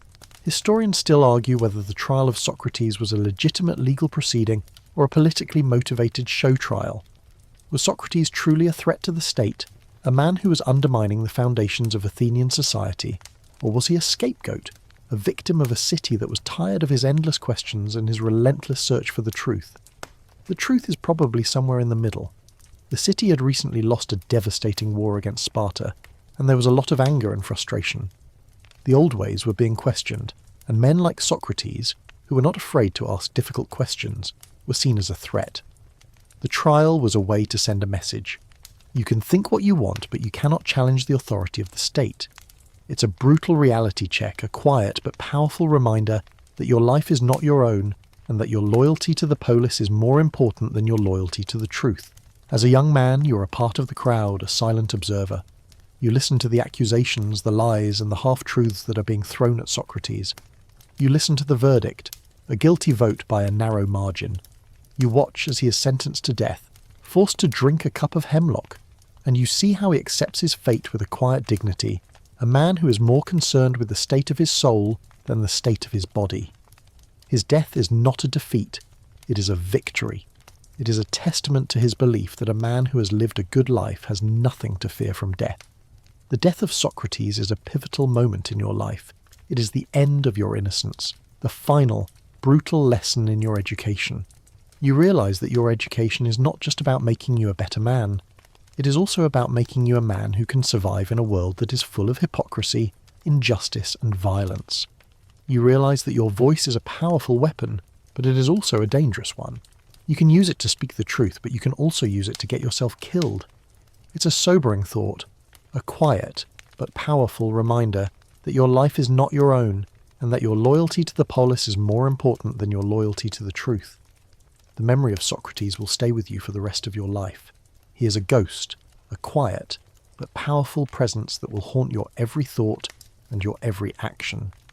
He is the man who dared to challenge authority, to question everything, to live a life of integrity, and he is the man who was killed for it.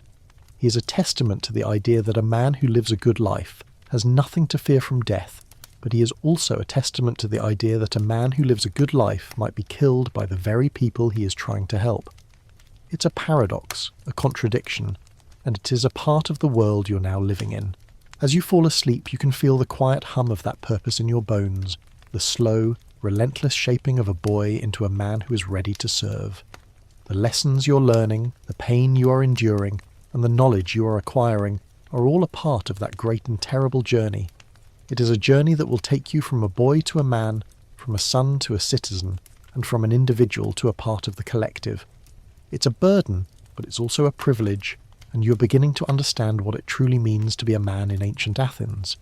Your words, your thoughts, your very soul are being moulded for a purpose. You are a piece of public property, a human asset to be refined, and a future defender of the polis. As you grow older, the world outside the men's quarters and the public spaces of Athens begins to feel more distant, a place of quiet mystery. You see women in the streets, but they are always veiled, always accompanied, and their presence is fleeting. You are a man in a man's world, and the women of your city, your mother and sisters, are a part of a separate sphere. Their world is one of domestic duties, of weaving and child-rearing, and their voices are rarely heard in the public eye. But things are changing. You begin to see women who are not so veiled, not so silent. You see them in the plays of Euripides and the poems of Sappho, and you begin to understand that their world is more complex than you ever imagined. The mainstream historical fact is that in classical Athens, a woman's primary role was as a homemaker and a mother. She was expected to run the household, manage the enslaved people, and raise her children to be good citizens. A woman's life was largely confined to the home, and she had no political rights. She could not own property, vote, or participate in the agora. Her world was one of quiet seclusion, and her value was measured by her ability to produce male heirs for her husband's family. The contrast between her life and your own could not be starker. You're a man of the public, a man of the agora and the battlefield. She's a woman of the private, a woman of the home and the hearth. It's a bit like a modern-day life where one person is a rock star and the other is a ghost, always there but never seen. You hear the men in the agora and the symposium debate the nature of women. Some will speak of them as a necessary evil, a vessel for the production of children. Others will speak of them with a certain poetic reverence, a source of beauty and inspiration. But all of them will speak of them as something other, something separate, something not quite a part of the public world. The quirky tidbit here is that in Athens, it was considered a sign of a good wife if she was rarely spoken of in public. A man would be praised for having a wife who was so quiet and so discreet that no one even knew her name. It's a slightly strange measure of a woman's worth, isn't it? The best a woman could hope for was to be a non-entity, a silent presence in the background of a man's life. Historians still argue whether the seclusion of Athenian women was a form of protection or a form of oppression. Was it a way to shield them from the dangers of the public world, or was it a way to keep them under control and to prevent them from having any real power? The truth is probably somewhere in the middle. The life of a woman in ancient Athens was a complex one, full of contradictions and subtle nuances. She had a great deal of power within the home, but she had no power outside of it. She was responsible for the management of the household, the education of her children, and the well-being of the family. She was the heart of the home, but she was a woman without a voice. But things are changing. You see the plays of Euripides, and you hear the voice of Medea, a woman who is not afraid to speak her mind, a woman who is not afraid to demand justice. You read the poems of Sappho, a woman who writes with a passion and a power that rivals that of any man. These are not just stories and poems. They are a sign of a quiet revolution, a subtle shift in the way men and women think about each other. The women you see in the public eye are often foreigners or hetairai, but they are a constant reminder that the world of women is not as simple as it seems. These women, the ones who can move freely in the public world, are a source of fascination and fear. They are a threat to the established order, and they are a sign of a future that is not yet fully formed. The life of an Athenian woman is a life of quiet dignity and a life of constant unspoken struggle. She's a woman without a voice, but she's a woman who has a great deal of power. She's the mother of the future citizens of Athens, the keeper of the home, and the silent partner in a world that is not her own. She's a part of the city, but she's also separate from it. She is a woman who is loved, but she is a woman who is also controlled. Your education is designed to prepare you for this world.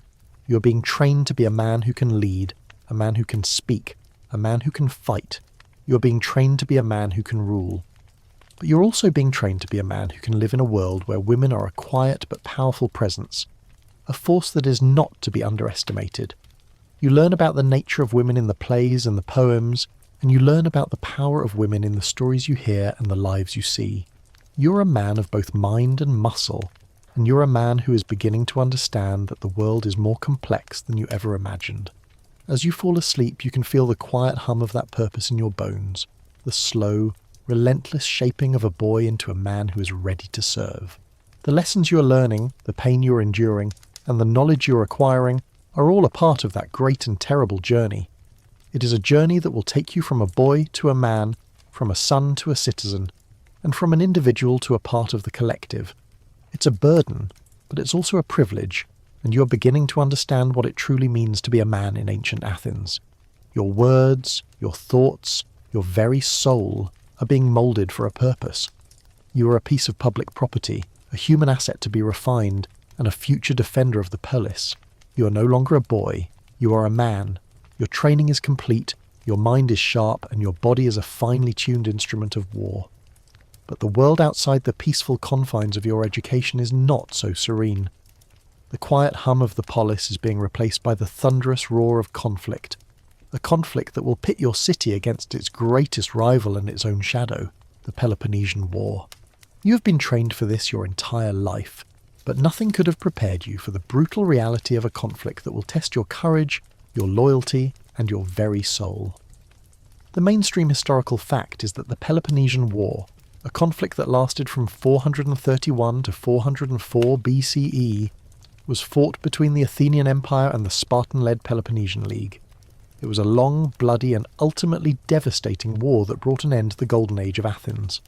The war was fought on land and sea, and it was a clash of two very different ideologies, the Athenian democratic empire and the Spartan oligarchy.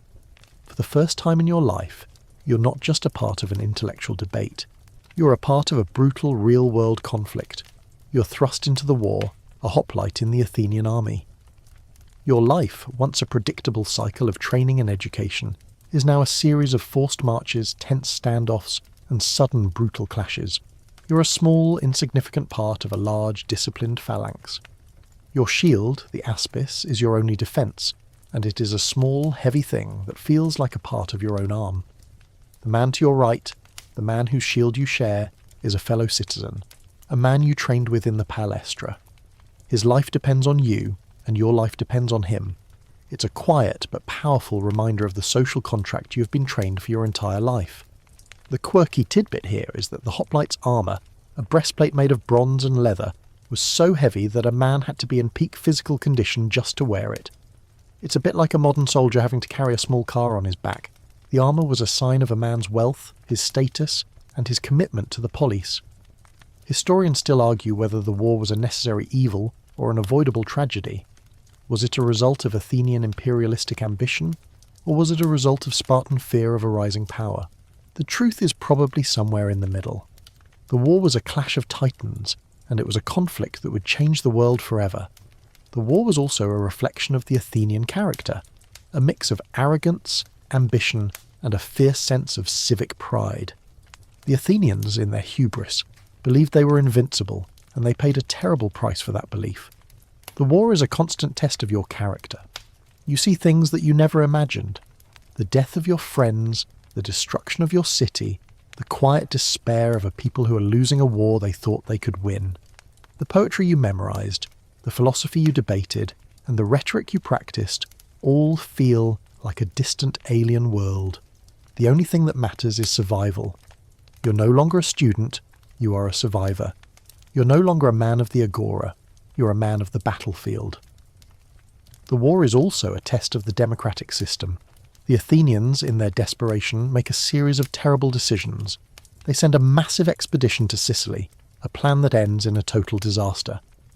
They listen to the advice of a few charismatic but flawed leaders, and they pay a terrible price for it. The war is a quiet but powerful critique of the Athenian system. It shows that a democracy, when faced with a crisis, can be just as susceptible to bad decisions as a tyranny. It's a sobering thought, a quiet but powerful reminder that your life is not your own, and that your loyalty to the polis is more important than your loyalty to the truth. The war is also a test of your personal character. You see men who were once your friends betray their city for their own gain. You see men who were once your rivals fight and die for the greater good. You see the best and the worst of humanity, and you're forced to make your own choices. Will you be a man who fights for his city, even when all hope is lost? Or will you be a man who looks out for himself, a man who puts his own survival above the survival of his polis? The war will end with a defeat for Athens. The city will be surrounded, starved, and forced to surrender. The long walls that you once took for granted will be torn down. The ships that once ruled the seas will be captured and burned. And the men who once walked with their heads held high will walk with their heads bowed low. You will be a man who has lost everything. Your city, your friends, your dreams. But you will also be a man who has gained something.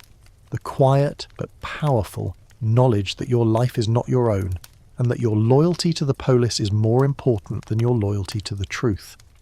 The war is the final brutal lesson in your education. It is the end of your innocence, the final brutal reminder that your life is not your own, and that your loyalty to the polis is more important than your loyalty to the truth. You're no longer a boy. You're a man who has seen the worst of humanity and who has survived it. You're a man who has lost everything, but who has also gained something. You're a man who has been a part of a great and terrible journey, a journey that has taken you from a boy to a man, from a son to a citizen, and from an individual to a part of the collective.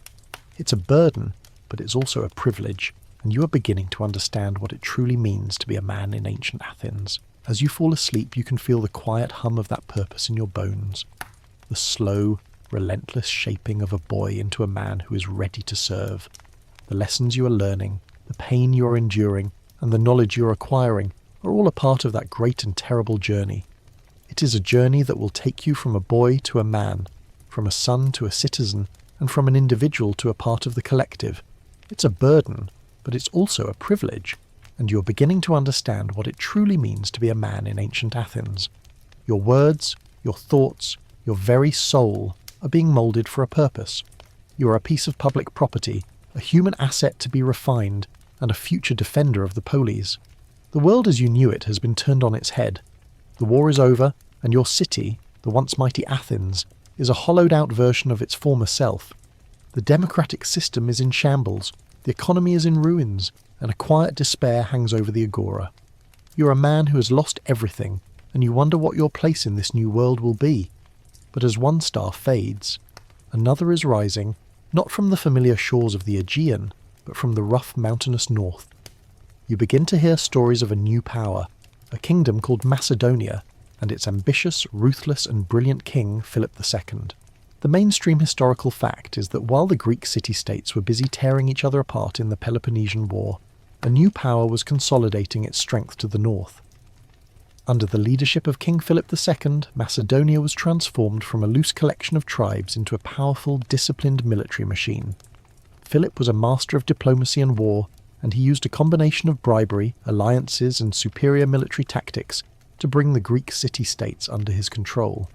He was a man who understood that a divided Greece was a weak Greece, and he set out to unite it under his own rule. He was not a philosopher king, but a pragmatic and ambitious ruler who saw a vacuum of power and was determined to fill it. You hear the old men in the agora debate this new threat. Some see Philip as a barbarian, a man who knows nothing of poetry or philosophy. They see him as a brute, a man who has no respect for the traditions of the Greek city-states. Others see him as a unifier, a man who can bring an end to the endless wars and rivalries that have plagued your world for centuries. They see him as a man who can restore order and bring a new golden age. You're caught in the middle of this debate, a man who has seen the worst of both worlds. You have seen the hypocrisy and the arrogance of your own city, and you have seen the brutal reality of war. You're no longer sure what to believe. A quirky tidbit is that Philip II's greatest military innovation was the sarissa, a pike that was up to 20 feet long. This weapon, when used in a tight formation, was virtually unstoppable, and it gave the Macedonian army a decisive advantage over the traditional Greek phalanx with its shorter spears. It's a bit like a modern army with tanks fighting a World War I army with horses. The sarissa was a game-changer, a quiet but powerful reminder that the world was changing, and that the old ways were no longer enough.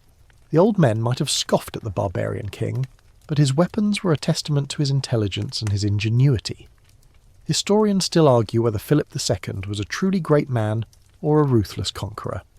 Was he a man who genuinely wanted to unite the Greek city-states, or was he a man who simply wanted to rule them? The truth is probably somewhere in the middle. Philip was a man of his time, a man who saw an opportunity and was not afraid to seize it. He was a man who understood that power was not just about words and ideas. It was about military might and political cunning. And you, a man who was raised to believe in the power of words, are now beginning to understand that the world is a much more brutal and cynical place than you ever imagined.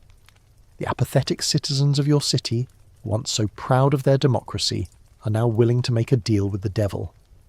They are willing to give up their freedom for the promise of peace and security. You see the quiet but powerful fear in their eyes. They have lost a war, they have lost their pride, and they are willing to do anything to get it back. You are a man who has been trained to be a leader of a democracy, but you are now a man who is living in a world where that democracy is on the verge of collapse. It's a sobering thought, a quiet but powerful reminder that your life is not your own, and that your loyalty to the polis is more important than your loyalty to the truth. The rise of Macedonia is a quiet but powerful testament to the idea that a single man can change the course of history. Philip was not a man of noble birth. He was a man who came from a small, obscure kingdom, but he was a man who had a vision, and he was a man who had the courage and the cunning to make that vision a reality. He was a man who understood that the old ways were no longer enough, and he was a man who was not afraid to change the rules of the game. The world as you knew it is ending. The great age of the polis, the age of small independent city-states, is coming to a close.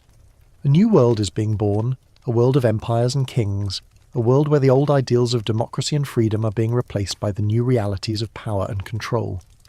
You're a man who has been a part of both, a man who has seen the best and the worst of humanity, and you're a man who is now living in a world that is not yet fully formed. You're a man who has been a part of a great and terrible journey, a journey that has taken you from a boy to a man, from a son to a citizen, and from an individual to a part of the collective.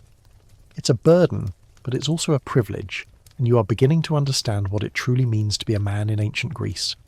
Your words, your thoughts, your very soul are being moulded for a purpose. You are a piece of public property, a human asset to be refined, and a future defender of the polis. But you're also a man who is now living in a world where that purpose is no longer your own. The world you knew is now gone. The old ways are fading into memory, and a new era is dawning. The death of Philip II, the great unifier of Greece, is not the end of the story. It is the beginning of a new one. The man who will change the world forever is not a king or a philosopher or a statesman. He is a boy, a young man who will become a legend, Alexander the Great. He is the son of Philip, but he is also a student of Aristotle, and he is a man who will combine the ruthless ambition of his father with the intellectual curiosity of his teacher. You witness the rise of a man who will change the world forever, and you are a part of that great and terrible journey. The mainstream historical fact is that upon the assassination of his father, in 336 BCE, Alexander III of Macedon, just 20 years old, inherited a powerful kingdom and a trained army. He would go on to lead this army on a campaign that would stretch from Greece to India, creating one of the largest empires the world had ever seen. His conquests were not just about land and power, they were about the spread of Greek culture, language, and ideas. He was a man who saw himself as a successor to the heroes of Homer, and he was determined to live a life that would be remembered for all of time. He was a man who was both a warrior and a scholar, a man who would change the world forever. You see him, a young man with a fiery gaze and a quiet confidence. He is not a man of the agora or the palaestra. He is a man of the battlefield. He is a man who speaks with a quiet authority, a man who commands the loyalty of his troops with a single glance. He is a man who is both a conqueror and a visionary, a man who is not afraid to dream big. You hear stories of his military genius, of his ability to outsmart and outmaneuver his enemies. You hear stories of his courage, of his willingness to lead his troops from the front, and you hear stories of his ambition, of his quiet but powerful desire to conquer the world. A quirky tidbit is that Alexander was so fond of Homer's Iliad that he carried a copy with him everywhere he went. He even slept with it under his pillow, along with a dagger. He saw himself as the new Achilles, a man who was destined for greatness, and who was not afraid to die for it. It's a slightly strange combination, isn't it? A book and a dagger. It just goes to show how his mind worked, a mix of high-minded ideals and brutal practicality. He was a man who understood that a great life was not just about words and ideas, it was about deeds and actions. Historians still argue whether Alexander was a true Hellenizer, a man who genuinely wanted to spread Greek culture, or if he was simply a ruthless conqueror who used Greek culture as a tool for his own gain. Was he a man who saw the beauty and the wisdom of the Greek way of life, or was he a man who saw the utility of it? The truth is probably somewhere in the middle. Alexander was a man of his time, a man who was raised to believe in the superiority of Greek culture, but he was also a man who was not afraid to learn from the people he conquered. He married a Persian princess, he adopted Persian customs, and he even allowed Persians to serve in his army. He was a man who was a part of two worlds, and he was a man who was trying to create a new one. The world you knew is ending, but a new one is being born. The old ideals of the polis, the small independent city-states, are being replaced by the new realities of the empire. The old ideas of democracy and freedom are being replaced by the new realities of power and control. You're a man who has been a part of both, a man who has seen the best and the worst of humanity, and you're a man who is now living in a world that is not yet fully formed. You're a man who has been a part of a great and terrible journey, a journey that has taken you from a boy to a man, from a son to a citizen, and from an individual to a part of the collective. It's a burden, but it's also a privilege, and you're beginning to understand what it truly means to be a man in ancient Greece. Your words, your thoughts, your very soul are being moulded for a purpose. You are a piece of public property, a a human asset to be refined, and a future defender of the polis. As you get older, you will see the world change in ways you never imagined. The old gods will be replaced by new ones, the old ways will be replaced by new ones, and the old order will be replaced by a new one. The world of your youth, the world of the small independent city-states, will be a distant memory, a story that you tell your grandchildren. You will be a living, breathing link to a past that no longer exists. You will be a man who has seen the end of one world and the beginning of another, and you will be a man who has to make sense of it all. The legacy of Alexander is not just about the size of his empire, it's about the ideas he spread, the cultures he blended, and the new world he created. He was a man who saw no boundaries, a man who was not afraid to dream big. He was a man who changed the course of history, and he was a man who died young with a world still to conquer. His death is not the end of the story, it is the beginning of a new one, a story of his successors, the Diadochi, who will tear his empire apart in a series of bloody wars. The world you knew is over, but the world that is coming is still a mystery. You are a man who is living in a moment of great change, a moment when the past and the future are colliding, and you are a man who has to find his place in it all. The world has changed irrevocably. The old certainties, the bedrock of your life, have crumbled to dust. The death of Alexander the Great did not bring a new age of peace and unity, but a period of fragmentation and bloody warfare. His generals, the Diadochi, tore his empire apart, carving out their own kingdoms and plunging the world into a new era of conflict. The age of the polis, of the small independent city-state, is truly over. You are a man who has lived through the end of one world and the beginning of a new one, and you wonder what your place in it will be. You have been a son, a citizen, a soldier, and a survivor. But now, in this new world of empires and kings, what are you? The mainstream historical fact is that after Alexander's death in 323 BCE, his vast empire was divided among his generals in a series of conflicts known as the Wars of the Diadochi. These wars, which lasted for decades, resulted in the creation of several Hellenistic kingdoms, including the Seleucid Empire in the east, the Ptolemaic Kingdom in Egypt, and the Antigonid dynasty in Macedonia. These kingdoms were not city-states. They were sprawling, multi-ethnic empires ruled by a single monarch. The old ideals of democracy and civic participation, the very foundation of your education, were now relics of a bygone era. Your role as a citizen, a man with a voice in the agora, is now a meaningless title. You are no longer a citizen of a polis, you are a subject of a king. You walk through the streets of Athens and the quiet despair hangs heavy in the air. The old men, the veterans of the Peloponnesian War, are now a distant memory. The young men, the ones who were raised to believe in the ideals of the polis, are now a part of a new reality. They are not being trained to be citizens and statesmen, they are being trained to be soldiers and servants of a king. The palestra is still there, but it is now a place for military training, not for intellectual discourse. The agora is still there, but it is now a place for commerce and propaganda, not for democratic debate. The world you knew, the world of your youth, is gone. It is a ghost, a memory, a story that you tell your grandchildren. A quirky tidbit is that in the Hellenistic period, the great libraries of Alexandria and Pergamum became the new centres of intellectual life, surpassing Athens. The focus of scholarship shifted from philosophy and civic engagement to specialised scientific and literary research. Scholars were no longer seen as public intellectuals. They were employees of the king, men who were paid to study and to write. It's a bit like a modern-day academic who goes from being a public intellectual to a corporate researcher.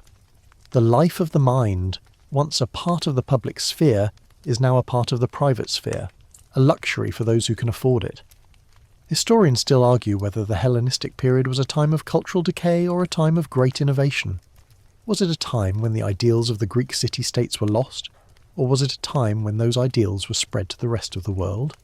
The truth is probably somewhere in the middle. The Hellenistic period was a time of great contradiction. It was a time of empires and kings, but it was also a time of great scientific and artistic achievement. It was a time when the old ideals of the polis were lost, but it was also a time when the Greek language and culture were spread to a vast new world. The world you knew is over, but a new one is being born, and you are a part of that great and terrible journey. You are a man who has lived through the rise and fall of a great civilization.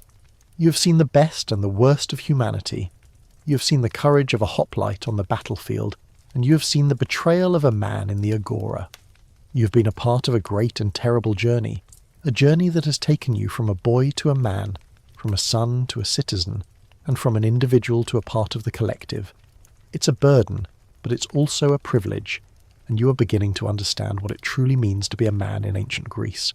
Your words, your thoughts, your very soul are being moulded for a purpose. You are a piece of public property, a human asset to be refined, and a future defender of the polis. But you are also a man who is now living in a world where that purpose is no longer your own. The end of the old world is a quiet but powerful testament to the idea that a single man can change the course of history. Philip and Alexander were not men of noble birth. They were men who came from a small, obscure kingdom, but they were men who had a vision, and they were men who had the courage and the cunning to make that vision a reality. They were men who understood that the old ways were no longer enough, and they were men who were not afraid to change the rules of the game. The world you knew is over, but a new one is being born. You are a man who has lived in a moment of great change, a moment when the past and the future are colliding. And you are a man who has to find his place in it all. Your life is a testament to the idea that a man's worth is not just about his deeds, but about his words, his thoughts, and his soul. You are a man who has been a part of a great and terrible journey, a journey that has taken you from a boy to a man, from a son to a citizen, and from an individual to a part of the collective. It's a burden, but it's also a privilege, and you are beginning to understand what it truly means to be a man in ancient Greece. And now, as the sun sets on this ancient world, the story fades into the quiet of your room. The echoes of a bygone era, the whisper of a world that is no more, they all fade into the silence. The marble halls, the dusty streets, the bustling agora, they are all a part of a world that is now a memory. The men you met, the lessons you learned, the challenges you faced, they are all a part of a journey that is now complete. The quiet hum of the ancient world fades, replaced by the gentle rhythm of your own breathing. The past is a whisper, a story, a dream. And as you close your eyes, you can feel the quiet but powerful knowledge that you have lived a life that was both a burden and a privilege.